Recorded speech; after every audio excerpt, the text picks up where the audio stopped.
The audience expected another easy late-night interviews, some jokes about Los Angeles, a few playful jabs at the royal family, a charming story or two, then good night. Instead, something different unfolded. A smiling prince, a host trying to keep it light, and a live show slowly turning into a staring contest between ego, mass, and patience. Jimmy Kimmel did something he had never done before. The El Capitan Theater on Hollywood Boulevard buzzed like a beehive. The band finished a punchy riff. Lights washed the stage in deep blues and warm ambers, and the audience was ready to laugh at anything remotely funny. "Ladies and gentlemen," the announcer boomed, "please welcome your host, Jimmy Kimmel." The crowd erupted. Jimmy walked out in his usual dark fitted suit with a neat tie, waving as he crossed the stage. He did his monologue, tossed jokes about traffic, politics, and Hollywood scandals, then glanced at the camera with his familiar half-smirk. "Tonight," he said, dropping into mock seriousness, "we have a very special guest.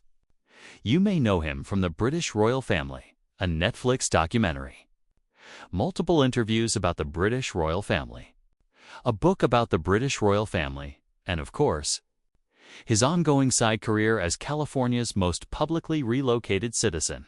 The audience laughed. Jimmy turned toward the side of the stage. "Please welcome Prince Harry." The band kicked in. Applause swelled. Prince Harry stepped out from the wings in a sharp black suit without a tie. His white shirt was buttoned just enough to say, "I'm relaxed, but not careless." He had a casual beard, carefully disheveled hair, and the walk of someone aware of every camera in the room. He gave a small, almost reluctant wave and headed for Jimmy's desk with a half-smile that never reached his eyes. Jimmy stood to greet him. "Good to see you," he said warmly.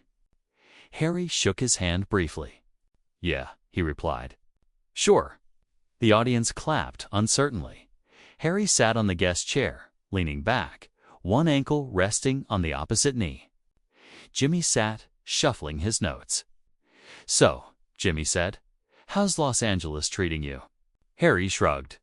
"It's fine. Weather's better than London. People are slightly less nosy. Not by much, though," he added, glancing at Jimmy's desk. A flicker of laughter passed through the crowd. "Well, you are on a talk show," Jimmy replied. "If you wanted privacy, there's a very quiet IHOP down the road." Laughter followed. Harry gave a tight, crooked grin. "Yeah," he said. "I'm used to people pretending they want to talk, but actually just wanting a headline." Jimmy opened his mouth, then closed it, letting the comment hang. He moved on. "You've been in America a while now. Netflix, book deals, a lot of Opera House California life compared to Windsor." Harry exhaled. "Less cold," he said. "Less emotionally cold, or just weather?" Jimmy quipped. "Both," Harry said. The audience leaned in. A few laughed awkwardly. Jimmy continued, "You like being here? Proper American now you yell at other drivers, complain about oat milk being out at Starbucks." Harry smirked. "The first sign of real amusement. I've seen worse crowds outside palaces than outside Starbucks. At least these people don't pretend to like you." The line landed sharper than expected. Laughter thinned. Jimmy kept his tone light. "You don't think Starbucks baristas like you?" "I don't really care if they do," Harry replied. "That's kind of the point." Jimmy blinked. "The point of coffee." "The point of being here," Harry said. "I'm not in the business of convincing people to like me anymore. That's what Britain was for." The first small crack appeared in the glossy night. Jimmy nodded slowly, hiding his reaction behind a half-smile. "Well, to be fair, you did bring some of that business model with you, Netflix. A best-selling book, interviews. People seem very interested in your dislike of people being interested in you." The crowd laughed harder. Harry's jaw tightened. "Or maybe," he said, People are interested because nobody else was honest enough to say it. The room's energy shifted subtly. Jimmy let it breathe, then flipped a card. "All right," he said. "Something a little lighter. How are the kids?" "We see pictures, hear stories. Are they adapting to life here? Do they like palm trees and sunshine?" Harry looked at the audience, then back at Jimmy. "They're kids," he said flatly. "They're not doing press." A short, sharp laugh came from a corner of the crowd. Jimmy raised an eyebrow. "I wasn't asking for a press conference," he said gently. "Just if they're happy." "Yeah," Harry replied. "They're fine, happy. Whatever word makes it least marketable for you." Jimmy paused, the smile fading slightly. Jimmy stayed on his line of questioning. "I'm not trying to market your children," he said slowly. "I'm just asking about your family." Harry shrugged lazily. "Everyone always says that before they sell the story," he replied. For a few seconds, the audience didn't laugh. A cough echoed from the back row.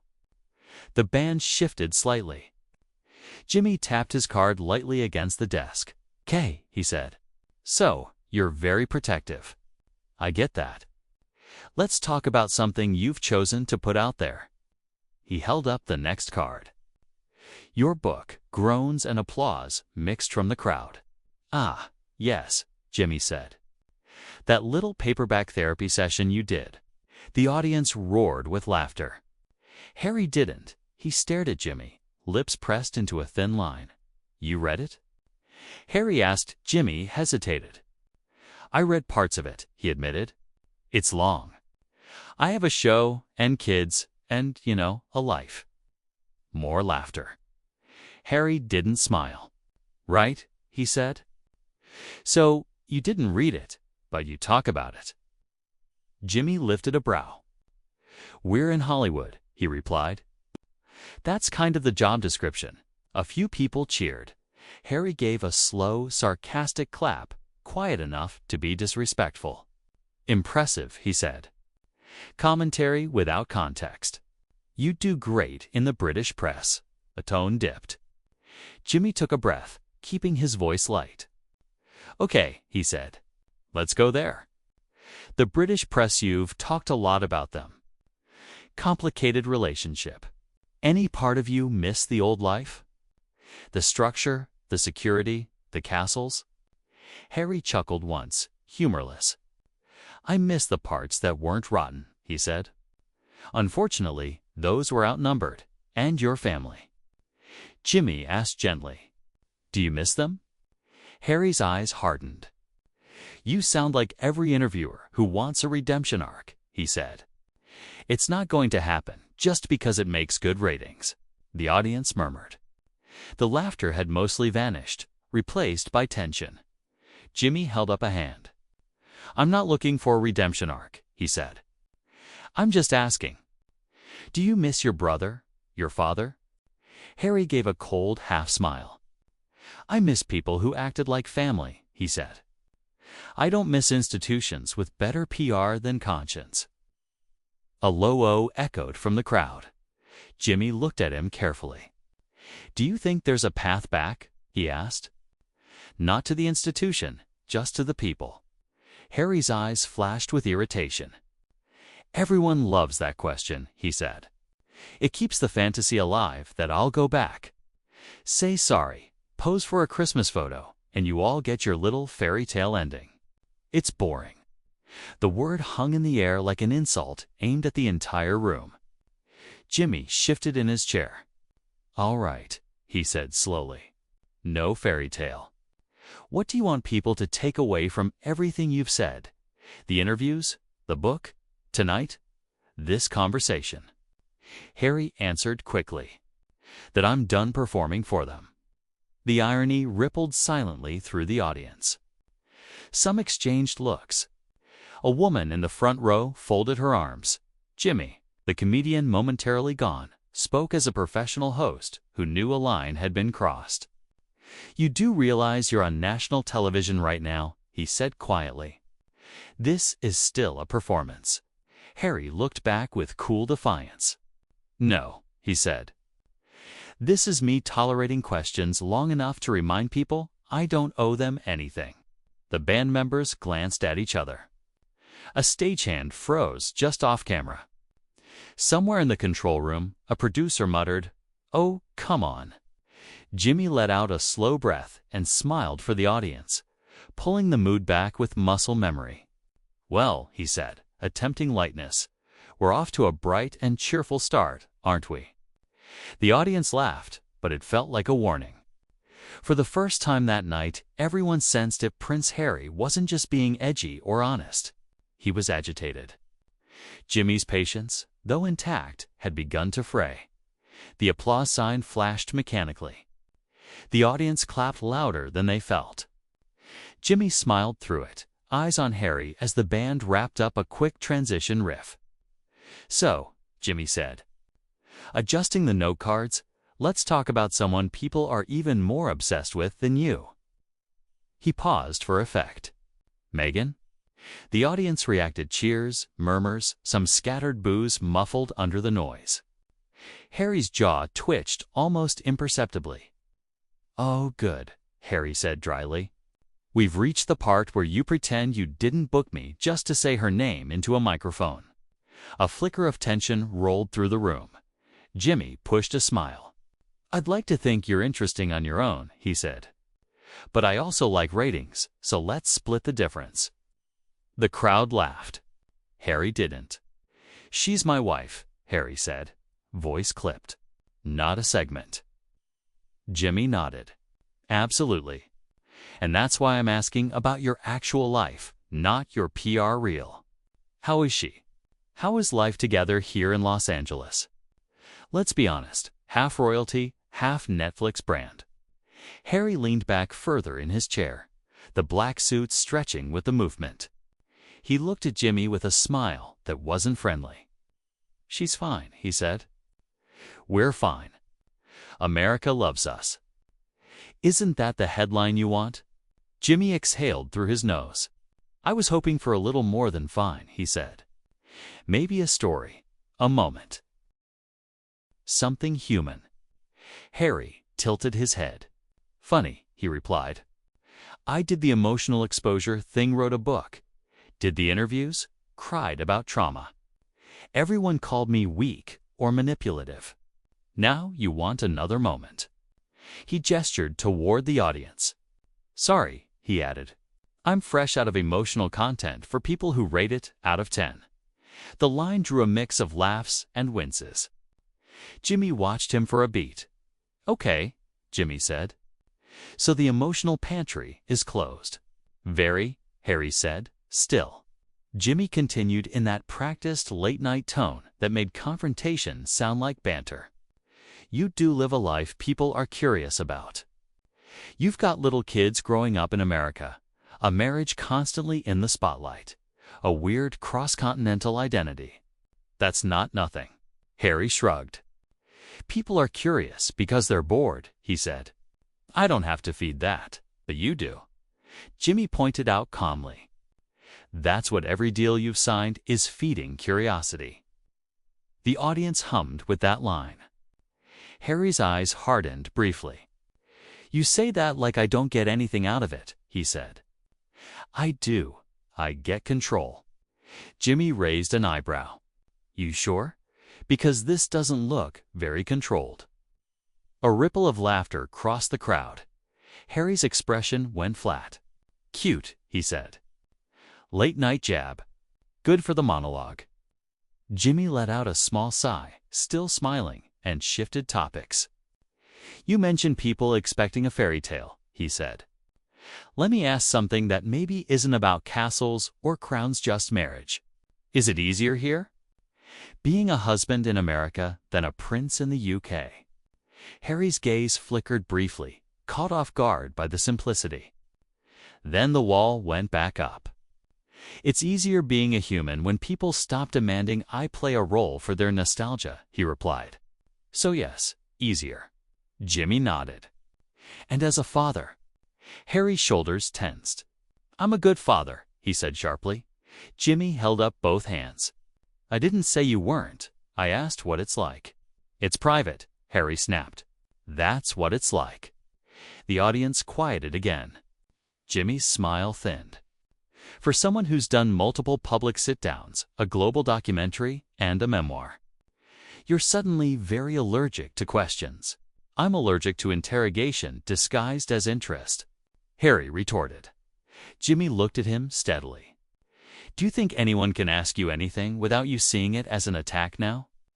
Harry didn't answer immediately. His jaw clenched, muscles shifting under the stage lights. Depends who's asking, he said finally. Jimmy nodded slowly. Okay, let's say I'm asking as somebody who's also a father, also in the public eye, not just as a host. Do you ever worry that someday your kids will feel like they grew up inside a project rather than a family? The question hung. The band stayed still. The audience remained silent. My kids, Harry said, voice low, will have the privilege of knowing I did everything I could to protect them from a toxic machine. If you want to twist that into a project, that's your narrative, not mine. Jimmy absorbed that. Fair enough, he said.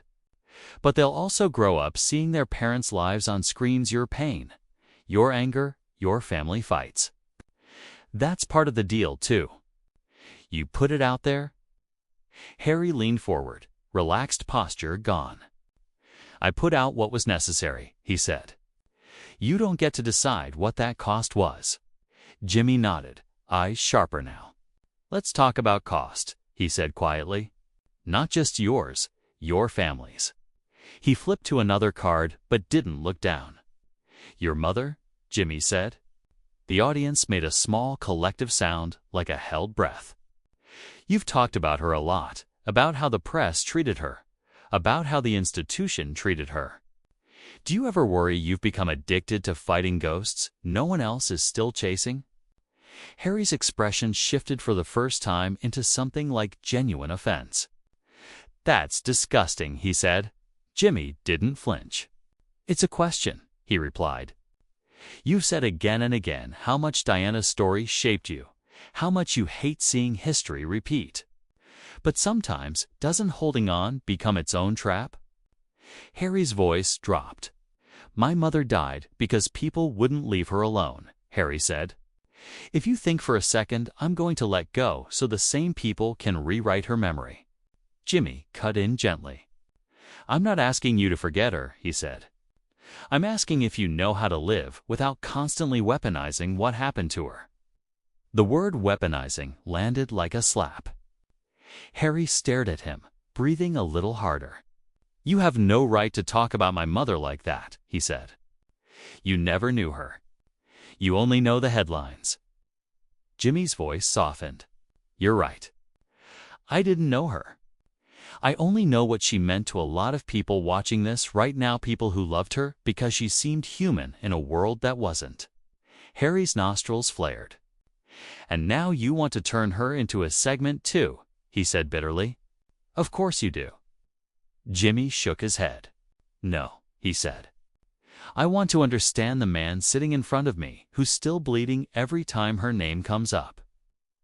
For a split second, Harry's eyes were raw and unguarded. Then they snapped shut again, replaced by something colder.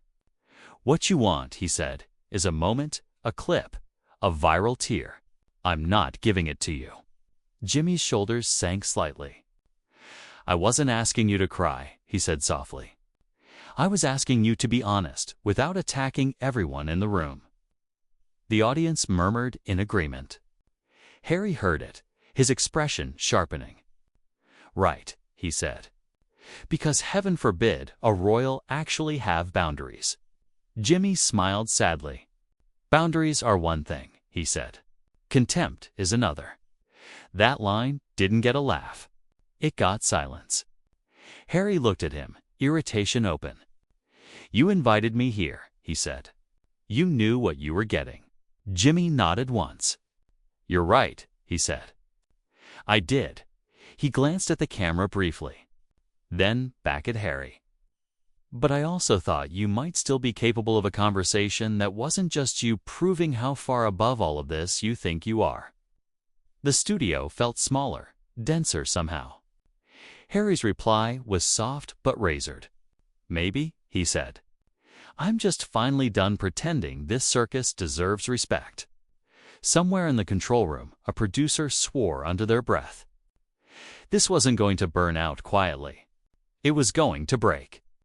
And Jimmy Kimmel, still sitting there with a stack of questions, was about to decide how far he'd let it go.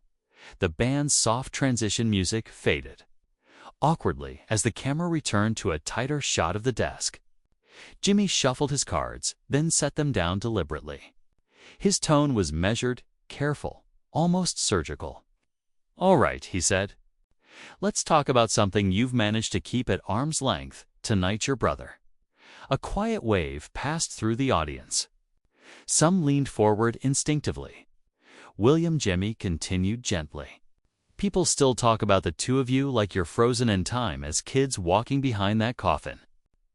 Do you ever speak now, off camera, off statements?" Harry's face hardened instantly. "Why are you obsessed with dragging personal wounds into public entertainment?" Jimmy didn't rise to the bait. "I'm asking because millions of people grew up watching you as a pair," he said. "They wonder what happened." Harry let out a short, humorless laugh. "What happened?" he repeated. "We grew up. Some people just did it more honestly than others." A murmur rippled through the crowd. Jimmy nodded slowly. "Do you miss him?" Harry stared at him, eyes sharp. "I miss the idea of a brother," he said. "Not the institutionally approved version of one." "That's evasive," Jimmy replied quietly. "It's precise," Harry shot back. "You're just not hearing what you want." Jimmy took a breath. "Do you believe reconciliation is impossible?" Harry leaned back, arms crossed. "I believe some bridges were made of glass," he said. "And people keep acting surprised when they shatter." Jimmy studied him for a moment. "And your father?" he asked. The room tensed. Harry pressed his lips together. For a second, it looked like he might refuse to answer. Then he spoke slowly. "My father made his choices. So did I. That's all you're willing to say?" Jimmy asked. "That's all that's owed to strangers." Harry snapped. The word strangers drew an audible reaction from the audience. Jimmy's jaw tightened slightly. "You're here because people care. Because they followed your life from the moment you were born. They don't see themselves as strangers." Harry scoffed. "That's the problem," he said. "They think proximity through a screen equals entitlement." Jimmy didn't interrupt. "You talk about empathy," Harry continued, warming to his frustration about understanding. "But the public never had to live under 24-hour scrutiny. They never had to learn how to smile while bleeding." Jimmy nodded. "Fair," he said. "But some would argue you now live off the very scrutiny you despise." Harry leaned forward abruptly. "You keep repeating that like it's some great revelation," he said. "Yes, I profit from telling my story." "That doesn't make the story untrue," Jimmy replied.